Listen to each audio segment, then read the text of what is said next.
प्रेम की यात्रा पूरी तभी होती है जब प्रेम अंत में विरह की अवस्था को प्राप्त हो जाए। प्रेम की यात्रा तभी पूरी होती है क्योंकि संयोग में ईर्ष्या द्वेष का भाव उत्पन्न होता है, लेकिन विप्रयोग में व्यक्ति तन्मय हो जाता है। अब गोपियों को भगवान चाह रहे हैं कि दौड़ धाम से मुक्त कर दे। अभी तक तो भगवान के पीछे पीछे ब्रजांगनाएं दौड़ती रही। यही अंतिम अवस्था है जब इंसान की यात्रा पूरी हो जाती है। भगवान ने सोचा कि अब गोपियों के जीवन की जो भाग दौड़ है, इन भाग दौड़ से इन्हें मुक्त कर दे। तो भाग दौड़ से मुक्त करने के लिए क्या, संध्या काल का समय है और यशोदा मैया के पास अक्रूर जी का आगमन हुआ है। अपने यहां राग मांड में एक बहुत प्यारी सी बंदिश है। राग मांड में कि जब श्रीनाथ जी बाबा ब्रिज में से 40 दिन के लिए मथुरा आए थे। एक बार मथुरा में सतघरा है और वसंत खेल के दिनों में श्रीनाथ जी बाबा 40 दिन के लिए, यही श्रीनाथ जी जो अभी वहां गणराज मेवाड़ में, तो जब श्रीनाथ जी बाबा पहुंचे तब चतुर्भुज दास जी को शाम के समय ठाकुर जी की बड़ी याद आई है।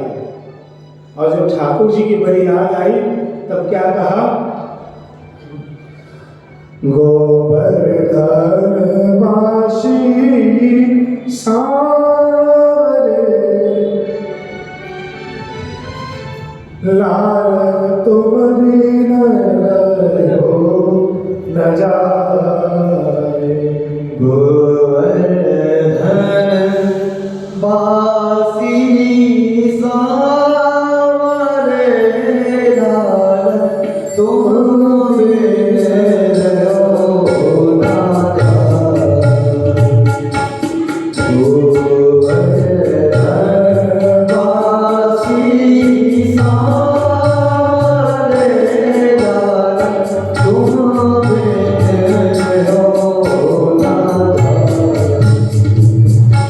न जाए।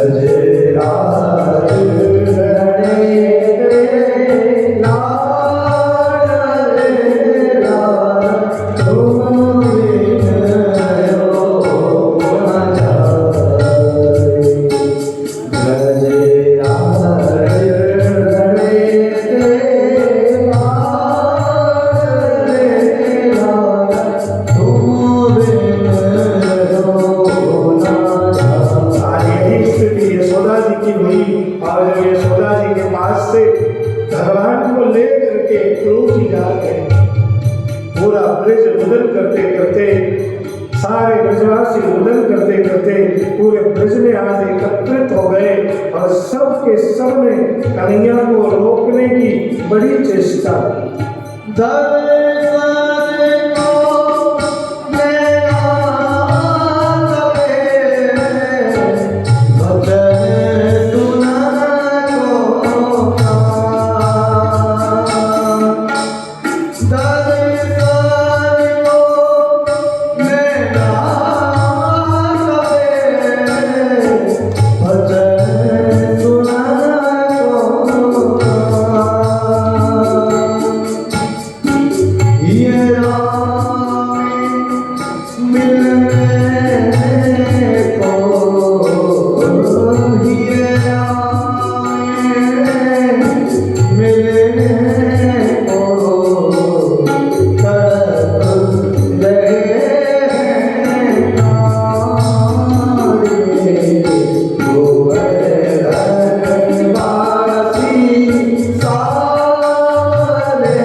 और यशोदा मैया रोते रोते, क्योंकि वृद्धावस्था है यशोदा जी की,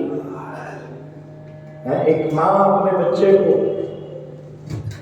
बहुत शिद्दत से बचपन से पालती है।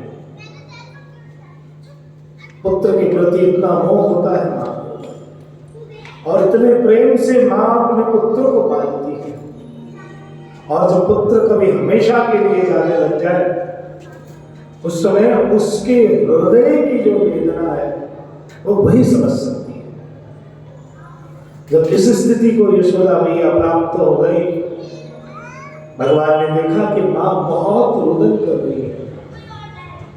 तब उसी समय भगवान ने यशोदा जी को पूछा कि माँ, मैया, आपको मेरा कौन सा स्वरूप बहुत प्रिय है, बताओ। तब यशोदा मैया कहती हैं, लाला,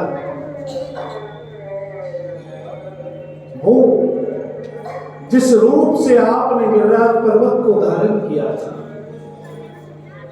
उस रूप में मेरी बड़ी आसक्ति है। मैं हमेशा आपके उस रूप को याद करती रहती हूँ। और उसी समय भगवान श्री कृष्ण ने अपने गोद में स्वयं श्रीनाथ जी के स्वरूप को धारण करके और भगवान ने यशोदा जी के गोद में दे दिए। और यशोदा जी को कहा, माँ, बस अब मैं आपके पास हमेशा के लिए हूँ। उसी श्रीनाथ जी की सेवा पहले यशोदा जी ने करी, बाद में महाप्रभु जी ने करी, बाद में गोसाई जी ने करी, और अब मेवाड़ में श्री जी बाबा विराज रहे हैं। इनकी पहली सेवा यशोदा जी ने करी है। भगवान ने श्रीनाथ जी का स्वरूप, अब मतलब अपना स्वरूप यशोदा जी को दिया। मथुरा आए। मथुरा की बहुत विचित्र स्थिति थी। कुवलयापीठ नामक हाथी का उद्धार किया। चाणूर, मुष्टिक, तोषल आदि जो कंस के असुर पहलवान थे, उनका उद्धार किया। मथुरा वासियों उनके ऊपर कृपा करने के लिए भगवान ने कंस के रंग महल में प्रवेश किया है। और कंस के रंग महल में प्रवेश करने के बाद एक ही मुष्टिका के प्रहार से भगवान ने आज कंस का भी उद्धार किया है। बोलिए कृष्ण कन्हैया। धर्म को स्थापित करने के लिए भगवान का जन्म हुआ था। भगवान ने आज धर्म ध्वज को लहरा दिया है। पूरे मथुरा नगर में चारों तरफ भगवान भ्रमण करने लग गए। धोबी का उद्धार किया, दर्जी का उद्धार किया भगवान ने। अंत में कुब्जा हाथ में चंदन लेकर जा रही थी। भगवान ने कहा, किसके लिए लेके जा रही है? कुब्जा बोली कि भोजराज कंस को लगाऊंगी। भगवान ने कुब्जा के हाथ से चंदन ले ली और कुब्जा भगवान को वो चंदन लगाने लग गई, अंगराग समर्पित करने लग गई। भगवान ने उसके शरीर को, जो टेढ़े मेढ़े थे, सबको सीधा करके और कुब्जा को भगवान ने परम सुंदरी बना दिया। ये भी एक बड़ी बात है। सुंदरी बनना बहुत अच्छी बात नहीं। एक बार एक महिला शंकर जी के मंदिर में गई दर्शन करने, तो देखी कि शंकर जी प्रकट होकर के बैठे थे।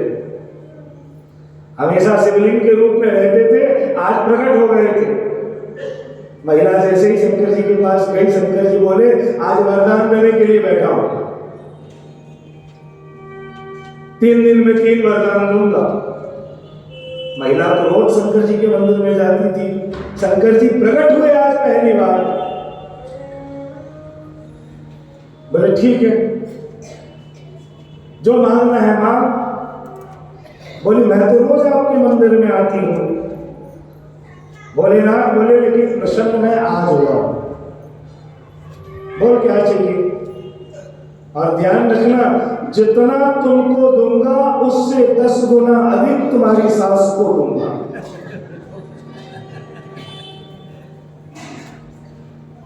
हमारी सासू माँ को उनसे 10 गुना अधिक अपने आप ट्रांसफर हो जाएगा। वो व्यवस्था ऐसी होगी कोई सही। बहू तो पहले नाकर नुकर कर रही थी, बोले ये गलत है। मेरी सास तो कभी आपको याद भी नहीं करती, सास को क्यों दे रहे हो आप? बोले नहीं, आप ननद के लिए कोई ऑप्शन नहीं था सर, ननद के लिए कोई व्यवस्था नहीं थी। तो बहू भी बहुत होशियार थी, शंकर जी को बोली कि पहले मुझे रूपवान बना दीजिए। भगवान ने रूपवान बना दिया। अब जितना सुंदर वो दिखती थी उससे 10 गुना सुंदर। बोलो आप वही बोलो, मैं क्यों बोलूं? सासू माँ 10 गुना सुंदर हो गई। भैया बुढ़ापे में बैठे बैठे इतना तोहफा मिल जाए कम बड़ी बात।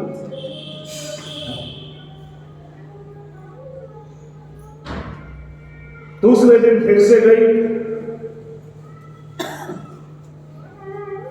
अब सास चिढ़ाने भी लगी इनको, दोनों की बनती नहीं थी।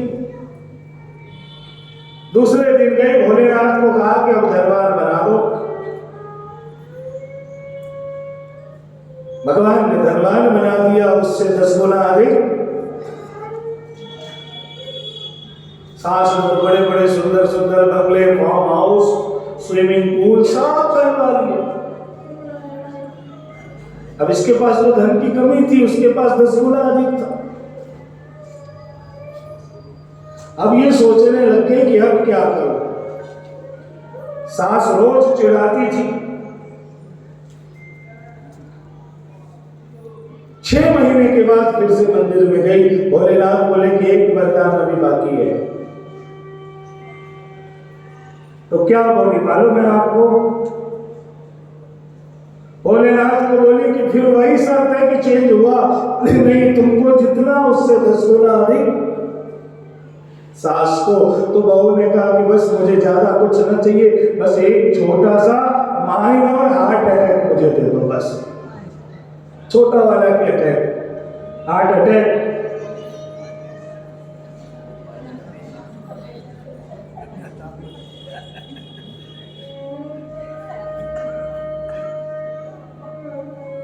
मुझे लगता है आपके दिमाग से ऊपर से तो नहीं सड़क गया, नहीं सड़का।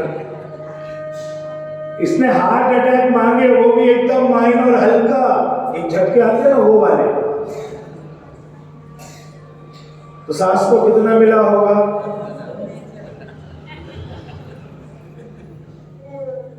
बची होंगी वो। ये तो अभी चलो मतलब यंग थी तो झेल लिया। इसीलिए कहता हूं कि सुंदरता बहुत सुंदर भी है और कहीं कहीं बाधा रूप भी है।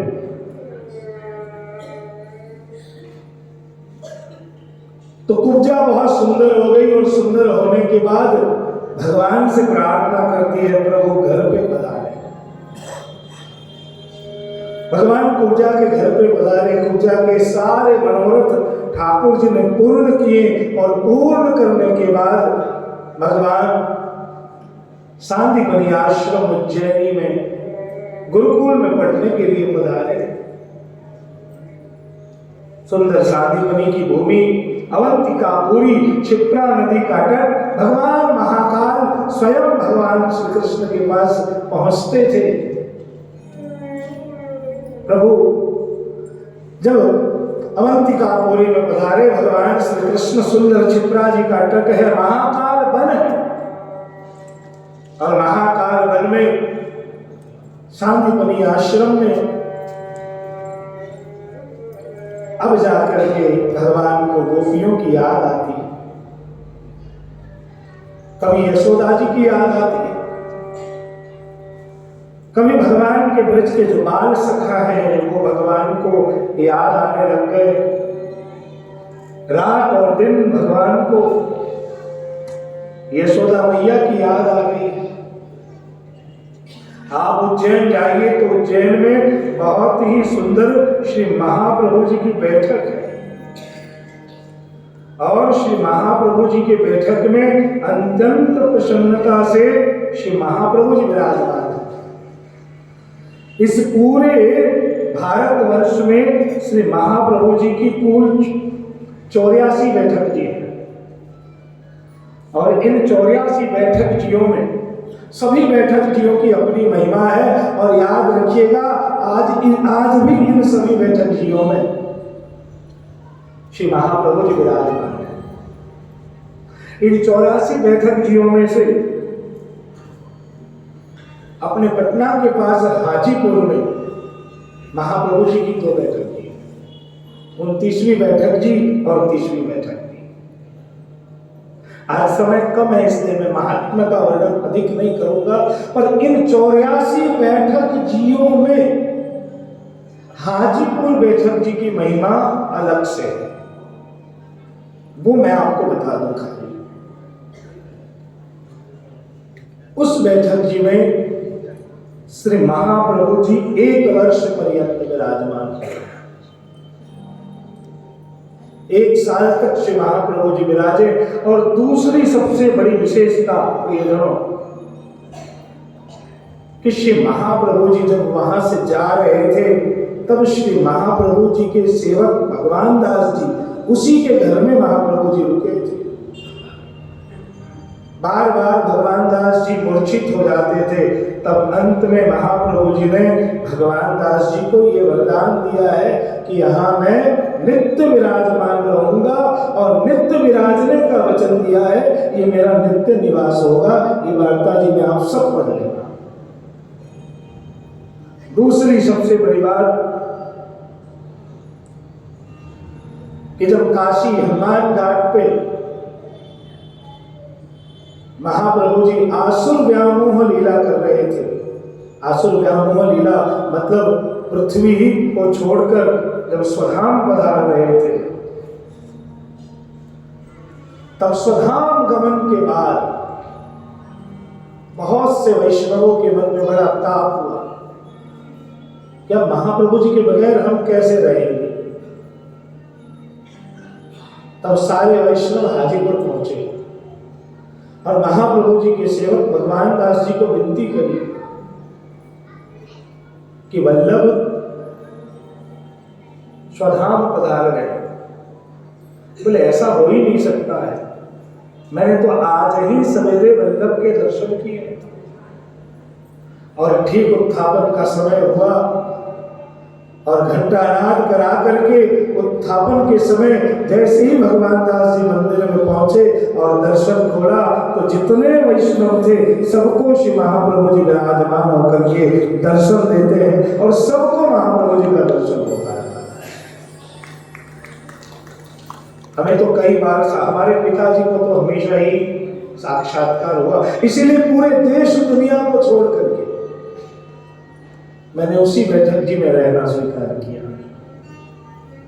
बाकी कमी नहीं थी, आजकल हर कोई बड़े शहर में रहना चाहता है। कई ऐसे वैष्णव थे सूरत में, मुंबई में, जिनकी इच्छा थी कि वहां पे रहूं, उन्हें पढ़ाऊं, लेकिन जीवन में सिर्फ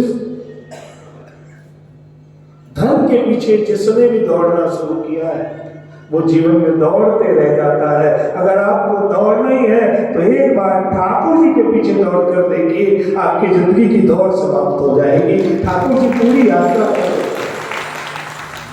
एक समय था कि हाजीपुर बैठक जी में बिहार प्रांत में कोई वैष्णव नहीं है,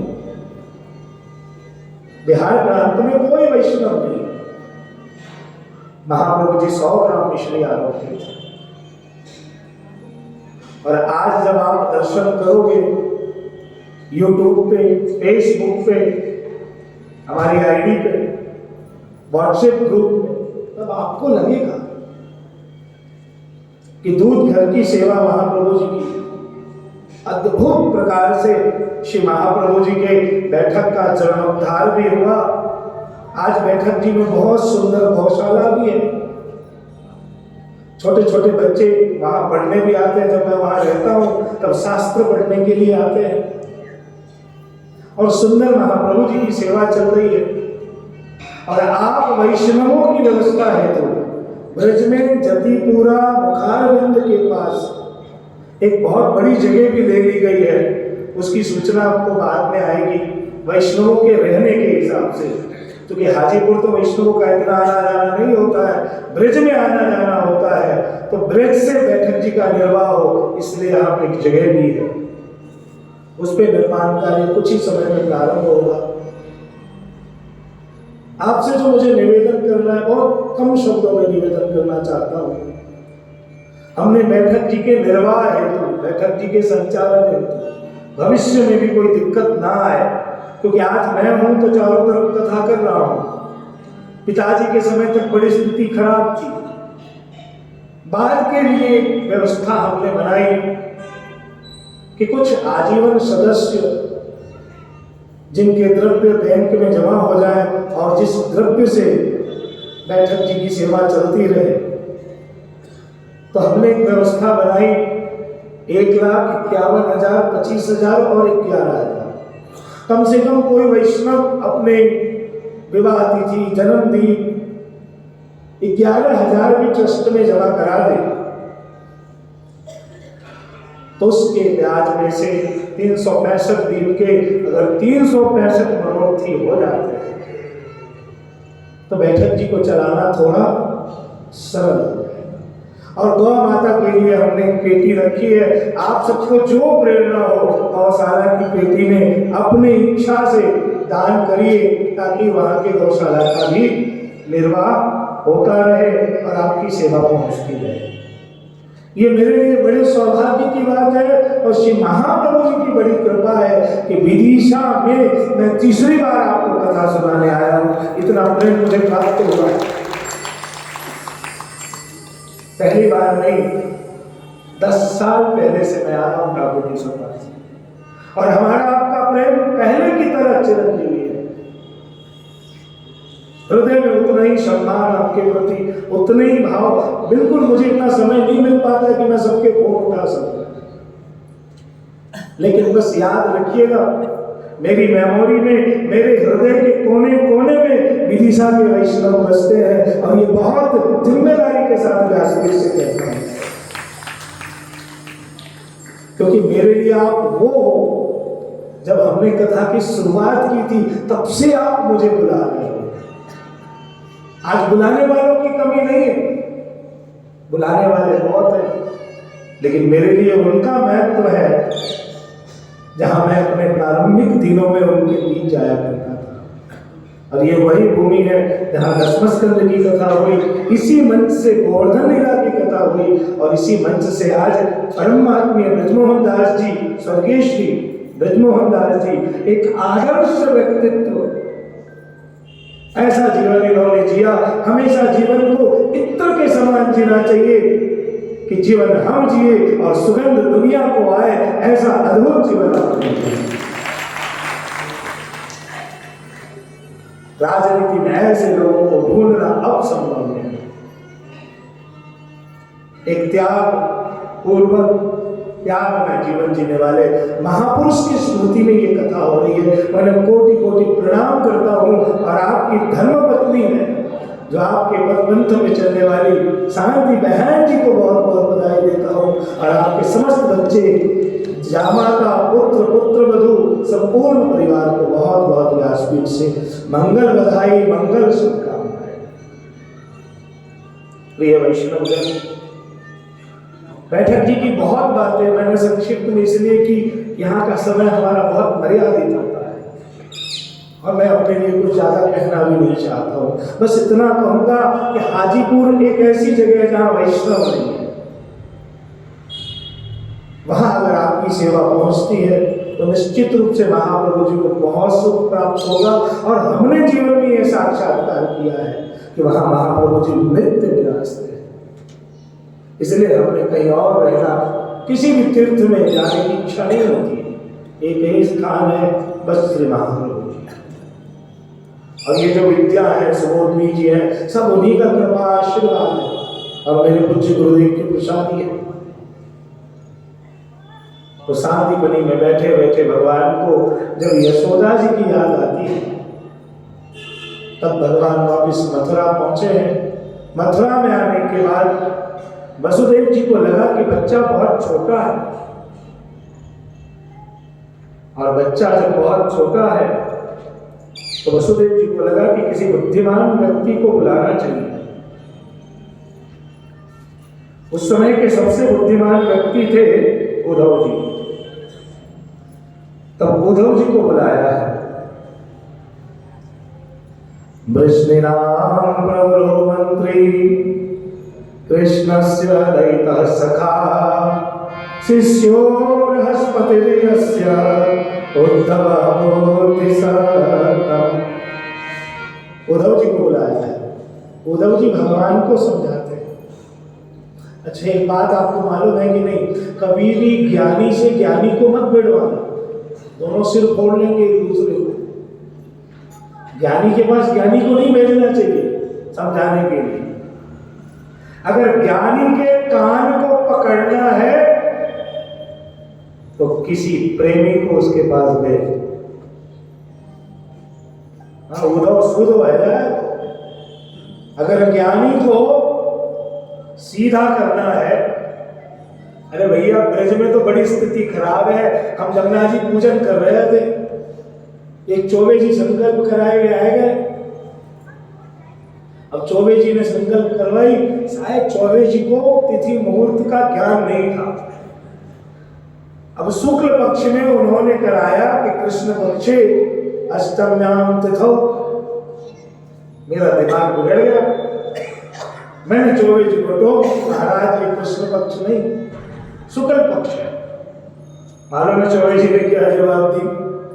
वो तुम्हारे यहाँ है वो शुक्ल पक्ष, हमारे यहाँ तो कन्हैया ही रहे, हमारे यहाँ तो कृष्ण पक्ष ही चले, चाहे कौन सो भी पक्ष हो। मैंने उनके पांव पकड़ लिए, भैया गृहस्थी के गुरु सन्यासी और सन्यासी के गुरु यही ब्रजवासी बैठे हुए कहीं पे। ब्रजवासी अपने पांव पकड़ लिए, भैया कहेगी ना ना तुम ही कराओ, जैसे कराओ ठीक है। बोला कि हमारे यहाँ कृष्ण पक्ष नहीं होता है, शुक्ल पक्ष होता ही नहीं। अब इसका कोई जवाब है साहब? तो ऐसे ऐसे महान आत्माओं के दर्शन होते हुए तो भगवान को जानते थे, क्योंकि भगवान को सीधा किसने किया था? गोपियों। अरिता ही हीर की छौहरिया छचिया बरी छाछ पे नाचे नचा। ताहिर हीर की छौहरिया छचिया बरी छाछ पे नाचे नचा। ताहिर हीर की छौहरिया छचिया बरी छाछ पे नाचे नचा। ये वो भूमि है महाराज। वहाँ कन्हैया को नाचना कौन सिखा रहा है? गोपी सिखा रही है। बोले लल्ला नृत्य करो तो कन्हैया नृत्य करवे लग जाए, बोले लाला सो जाओ तो कन्हैया सोए जाए। ये वो भूमि है, और सभी भूमि गोपाल की, चारों तरफ कृष्ण ही कृष्ण है। उद्धव ने समझाने की बड़ी कोशिश की, भगवान बोले कि मुझे मत समझाओ, गोपियों को जाकर के समझाओ, क्योंकि वे लोग मुझे बहुत याद करती हैं। तो उद्धव चले हैं कहां पे? उद्धव जी का बड़ा सुंदर परिचय है भागवत में। वृष्णिनाम प्रवरो मंत्री कृष्णस्य दैतः सखा। गोपियों को समझाने के लिए उद्धव चले। इसी को भ्रमर गीत कहते हैं। इस गीत का नाम भ्रमर गीत है। आपने जमुना जी में भंवरी को गोल गोल घूमते हुए देखा होगा, बेतवा नदी में भी देखा होगा गोल गोल घूमते, और भूल से भी कोई उसमें जाए फिर। इसलिए इस गीत का नाम भ्रमर गीत है। एक बार इसमें घुस गए तो कृष्ण प्रेम रूपी रस में डूब ही जाओगे, बच ही नहीं पाओगे, उसी प्रेम में डूब जाओगे। इसलिए इस गीत का नाम है भ्रमर गीत। एक कारण और है भ्रमर गीत होने का, किसमें भ्रम हो जाता है कि कौन किसको क्या कह रहा है।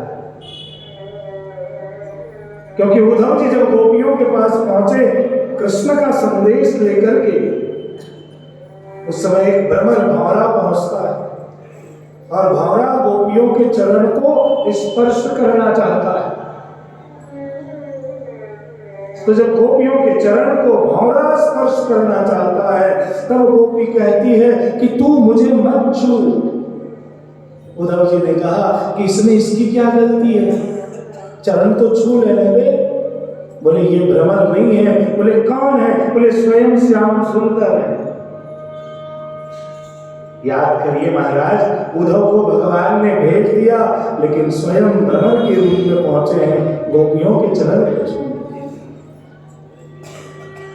गोपियों के पांव को छूने के लिए भगवान भंवरा बनकर पहुंचते हैं। और गोपियां जब भगवान को देखती हैं तब कहती हैं, भगवान कहते हैं, श्री राधे जय राधे प्यारी राधे प्रिया प्रिया, श्री राधे